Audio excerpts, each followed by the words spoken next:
What does a fiery plane crash, a heroin addict, a girl's suicide, London, England, a mental institution in western Massachusetts, and James Taylor all have in common?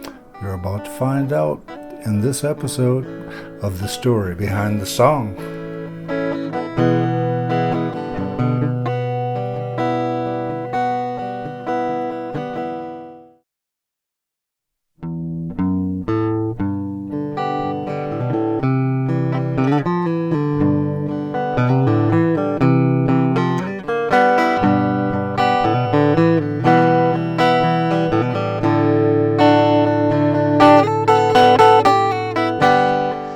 Hey y'all, I'm Mo Will, and thanks for stopping by and spend some time with me. Like a lot of the rest of you, I think I'm spending a lot more time at home than what I ever used to. Sit around playing music or listening to videos or making music. I write songs. And when I write a song, I like to try to emulate the songwriters that I have really come to admire. Figure out how, what it is about the songs that they write, like a special song, that what makes it special and what inspired that song. And actually that question right there is the one that inspired this series of videos. The story behind the song. Each week we will be looking at a different song and try to find out what inspired that song. This week is Fire and Rain by James Taylor. I hope you enjoy. Oh, by the way, please subscribe, click the bell if you want YouTube to let you know about some other, when the new videos come out, and hit the like.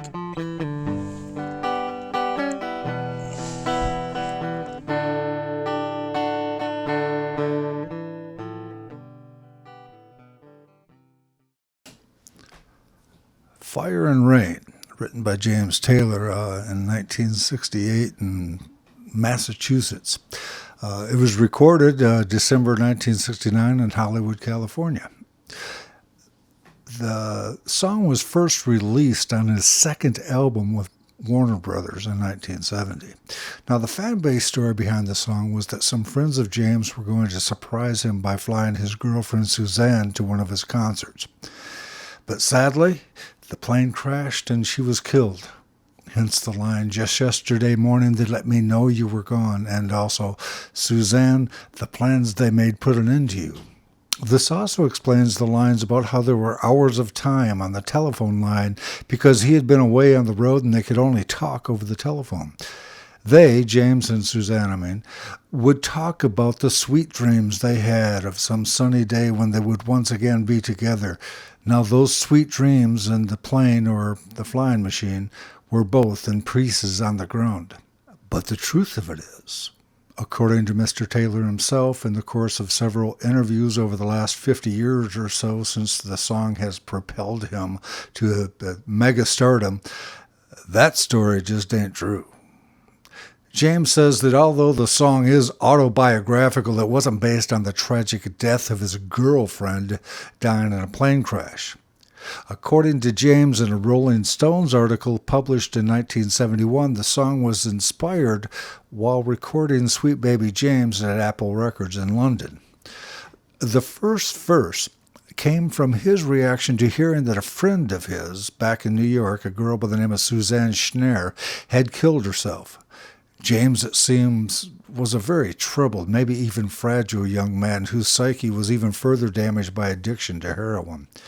Taylor's drummer at the time, Joel Bishop O'Brien, says in the same Rolling Stones article, James wrote it after the album was pretty well done. Joel remembered, "There was this friend of my brother's. We both really liked her, and she'd killed herself 6 months before. No one had told James. They were afraid, I guess. One night late, we got drunk, and I told him because I wanted to.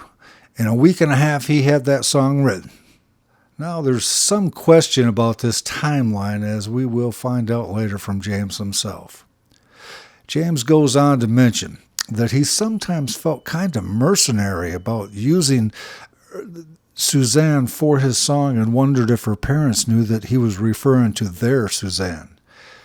He had even talked to his friend Joni Mitchell about it, and she said that she sometimes felt guilty about using people for songs too, but that's what writers do.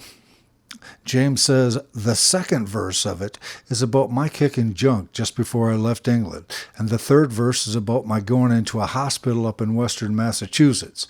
It's just a hard time song, a blues without having the blues form. James tried to kick heroin by using the English equivalent of methadone. He says, I suppose I shook the Jones habit that I had, but I just re-exposed myself to the same conditions that had led me into it in the first place, and they came down on me pretty heavy.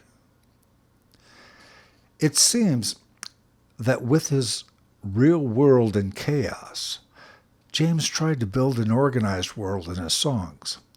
When you write a song, James says, you have to oversimplify an awful lot. He is a most systematic songwriter, a careful lyricist whose lines teem with neat interior rhymes. His early songs show a near compulsion to divide things into categories: sunshines versus moonlight, daytime versus nighttime, smiles versus tears. James himself was confused and torn between conflicting ways of living. James returned back to the States from London in a state of nervous physical exhaustion and committed himself to the Austin Riggs Center in Stockbridge, Massachusetts. James says in an interview with the Town Vibe magazine, I came there to recover from my year in England, and it was terrific for me.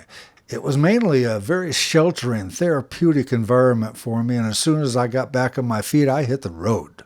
The article goes on to say, whenever he drives by Austin Riggs, he often finds himself reflecting on how fortunate he was to get help.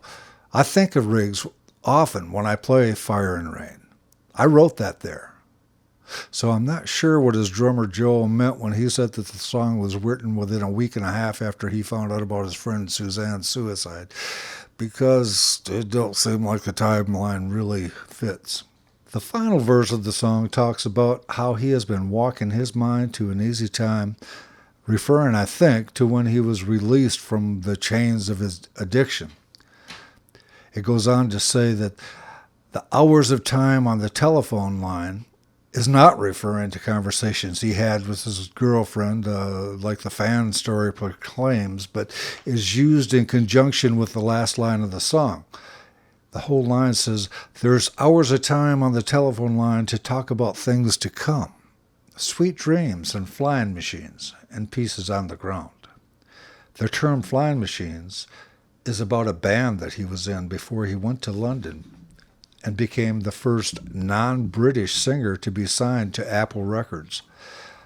I can only assume that while he was getting clean and getting back on his feet at Austin Riggs Center, he had lots of time to talk to friends and his old bandmates on the phone about the future and the past. Maybe just one more conflicted dichotomy like Fire and Rain. Well, there you have it. That's the story behind Fire and Rain. I hope that you enjoyed it. I enjoyed showing it to you. Please remember, hit the subscribe button, like, and the bell so YouTube can let you know when I have a new video coming out. This is Mo Will. Y'all have a good day.